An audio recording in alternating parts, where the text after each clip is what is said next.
प्यारे दोस्तों, आइए सीखते हैं 2025 के दूसरी पाली में पूछे गए मैथ के 39वां ऑब्जेक्टिव को। दोस्तों, आप यहाँ देख रहे हैं ये सेट जी का 39वां सवाल है। किसी वृत्त के व्यास के सिरों के निर्देशांक 3, 7 तथा -7, 3 है तो वृत्त के केंद्र के निर्देशांक है। ए में क्या दिया है 2, 5, बी में क्या दिया है 5, 5, सी में क्या दिया है -2, 5, डी में क्या दिया है 2, -5।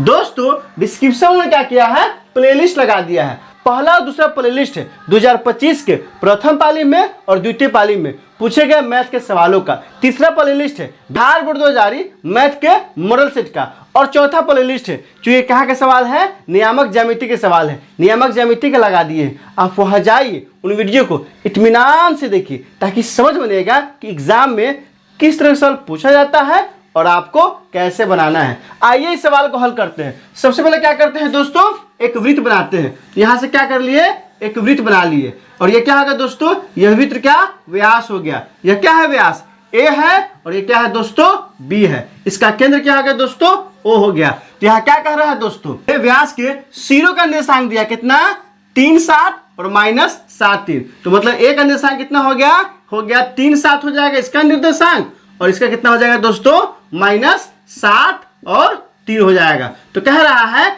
वृत्त के केंद्र का निर्देशांक निकालने के लिए, मतलब ओ का नियामक क्या होगा वो निकालने के लिए। तो आइए यहां से क्या है दोस्तों, तो ए का नियामक दिया है कितना दिया है 3 और 7 दिया है। तो यहां से क्या हो जाएगा x1 बराबर हो जाएगा 3 और y1 बराबर क्या हो जाएगा दोस्तों 7 हो जाएगा। बी का नियामक दिया है कितना दिया है दोस्तों -7 और कितना दिया है 3। तो यहां से क्या हो जाएगा x2 बराबर क्या हो जाएगा दोस्तों -7 और y2 बराबर क्या हो जाएगा दोस्तों तो 3 हो जाएगा। और हम जानते हैं कि क्या जानते हैं दोस्तों, केंद्र व्यास का मध्य बिंदु होता है। हम जानते हैं कि हम लोग क्या जानते हैं कि जो केंद्र है ना, ये जो केंद्र है यह व्यास का क्या होगा मध्य बिंदु होगा, क्योंकि यह भी त्रिज्या है और यह भी त्रिज्या है और वृत्त की त्रिज्या हमेशा क्या होता है आपस में बराबर होता है। यहाँ कौन सा फॉर्मूला लगाएंगे, तो मध्य बिंदु वाला फॉर्मूला लगाएंगे। तो केंद्र का निर्देशांक बराबर क्या हो जाएगा मध्य बिंदु वाला फॉर्मूला x1 + x2 बटा में 2 और क्या हो जाएगा y1 + y2 बटा में क्या आ जाएगा 2। अब यहाँ से क्या हो जाएगा दोस्तों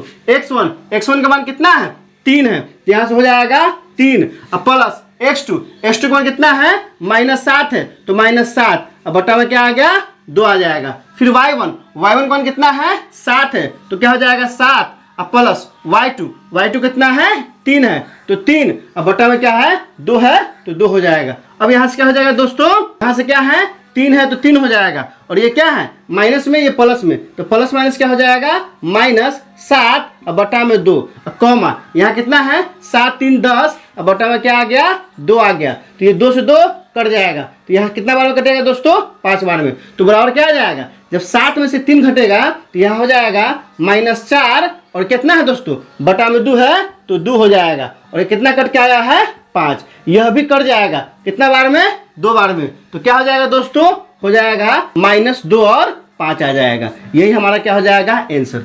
अगर दोस्तों यही सवाल 2 नंबर में पूछेगा तो क्या लिख देंगे, सिर्फ लिख देंगे अतः केंद्र का निर्देशांक बराबर कितना आया है, तो -2 और 5 आया है। क्या हो जाएगा -2 और 5 आ जाएगा।